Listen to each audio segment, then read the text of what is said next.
Charles Leclerc's radio message at the Hungarian Grand Prix wasn't just frustration, it was panic. "I'm now losing so much time," he told his engineer on lap 22.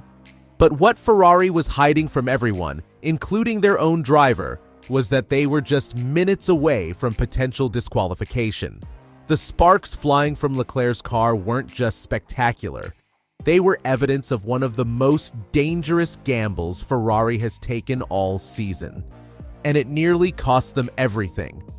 If you want to see how close Ferrari came to complete disaster, make sure you hit that subscribe button because this story gets wild.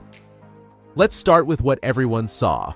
Leclerc took pole position by almost 0.3 of a second, on a track where Ferrari shouldn't have been competitive at all. The SF25 simply isn't fast enough to dominate Hungary like that, especially with the surprisingly low downforce setup Leclerc was running. Then there was Lewis Hamilton's nightmare weekend. Qualifying 12th, the 7-time world champion was brutally honest. "I drove terribly, it is what it is, I'm just useless." But here's what's interesting. Hamilton made it clear this wasn't about the car. He specifically said his lack of pace was nothing to do with the machinery. Meanwhile, Leclerc started the race maintaining that shocking pace advantage. But around lap 22, something changed. That's when he first mentioned on the radio, "I can feel what we discussed before the race. We need to discuss this before we do it. We are going to lose this race with this thing." What was this thing Leclerc was feeling? And why was Ferrari throwing up sparks like it was bonfire night? But the real story isn't what Ferrari told us after the race. It's what they were desperately trying to hide during it. And when you see the evidence, you'll understand why George Russell said something after the race that should terrify every Ferrari fan. Here's what Ferrari was actually doing. They were running their car so low to the ground that they were essentially grinding the plank, the wooden board underneath every F1 car, into dust with every lap. According to the FIA regulations, if that plank wears down too much, it's an automatic disqualification.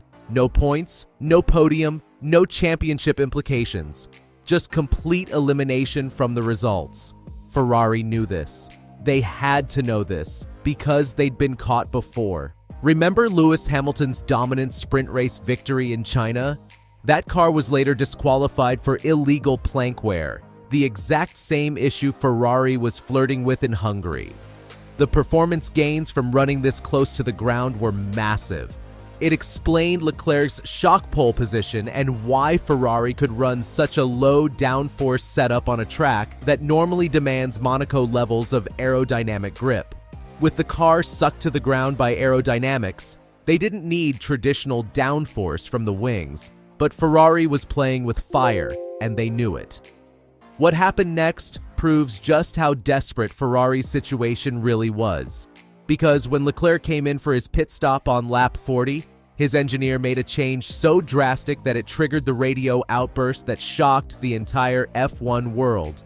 Lap 40, Leclerc's pit stop. This is where Ferrari's gamble completely fell apart. When Leclerc got back on track, his pace evaporated. Oscar Piastri breezed past him at the first opportunity, and suddenly the Ferrari looked like a completely different car. That's when Leclerc's engineer got the full force of his frustration over the team radio, a furious rant about secret changes made to his car that destroyed his competitiveness. After the race, Ferrari tried to cover their tracks. Team boss Fred Vasseur claimed it was just a chassis issue and said they were lucky to score points. Leclerc echoed similar sentiments, but nobody was buying it. George Russell revealed what really happened after the race. He said Ferrari had to increase their tire pressures dramatically for the final stint, not for performance, but to raise the ride height and prevent disqualification. Russell even noticed Ferrari was running a slower engine mode specifically to reduce downforce at the end of straights, where plank wear is at its worst. Essentially, Ferrari had to sabotage their own car's performance to stay legal. They had to make Leclerc slower to avoid being thrown out of the race entirely. But here's the thing that should worry every Ferrari fan. This isn't just about one race. The pattern emerging from Ferrari's 2025 season suggests something much more concerning about their entire approach to competitiveness. This Hungarian GP disaster reveals something crucial about Ferrari's 2025 struggles. They're so desperate for pace that they're willing to risk complete disqualification to find it. And this connects directly to Lewis Hamilton's problems. While Leclerc was benefiting from Ferrari's illegal ride height advantage in qualifying, Hamilton was struggling with the legal setup. The gap between them wasn't just about driver performance, it was about one car being run in a potentially illegal configuration. Hamilton has been 12-5 down to Leclerc in qualifying this year, with an average pace difference of 0.146 seconds. But when you factor in Ferrari's willingness to run right on the edge of legality, those numbers tell a different story. After Hungary, Hamilton said there was a lot going on in the background that is not great. Now we know what he meant.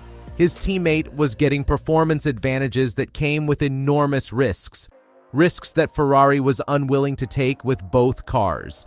The timing is significant because Ferrari introduced new rear suspension at the previous race in Belgium, specifically designed to allow them to run the car lower without damaging the floor. Leclerc said these changes helped his confidence, but they didn't help Hamilton at all. Why? Because Hamilton was likely running the legal version of the setup while Leclerc was pushing the boundaries of what's permitted. What makes this even more concerning is what's happening next. Because Ferrari's approach in Hungary wasn't just desperate, it was predictable, and the pattern suggests they're about to do something even more risky. Ferrari's Hungarian GP gamble failed, but it revealed their true competitive situation. The SF25 isn't fast enough to compete legally, so they're taking increasingly dangerous risks to find performance. This creates a massive problem for both drivers going forward. If Ferrari continues this approach, they're essentially gambling their entire season on not getting caught. One random plank measurement, one post-race inspection, one technical delegate decision could wipe out months of championship points. For Hamilton, this means he's stuck in an impossible situation. Either Ferrari runs both cars legally and they're uncompetitive, or they take risks that could lead to disqualifications and destroyed championship hopes. The most telling moment came from George Russell's post-race comments. He basically told the entire paddock exactly what Ferrari was doing, which means other teams are now watching every move Ferrari makes. The scrutiny will be intense. Coming out of the summer break, Ferrari faces a choice: continue these dangerous gambles or accept that their car simply isn't good enough. Based on their history and their desperation in Hungary, we know which path they're likely to choose. Ferrari came within minutes of complete disaster in Hungary. They sacrificed a potential race win to avoid disqualification, and in doing so, they revealed just how precarious their entire 2025 campaign really is. The question now isn't whether Ferrari will take these risks again, it's whether they'll get away with it next time. And based on the evidence from Hungary, that's looking increasingly unlikely. What do you think Ferrari should do? Take the risks for performance or play it safe and accept being uncompetitive? Let me know in the comments below, and if you want to catch more analysis like this, make sure to subscribe and hit that notification bell. The next few races are going to be crucial for Ferrari's championship hopes. Until next time, drive safe. Let me know your thoughts in the comments below, and don't forget to subscribe for more behind-the-scenes F1 analysis like this.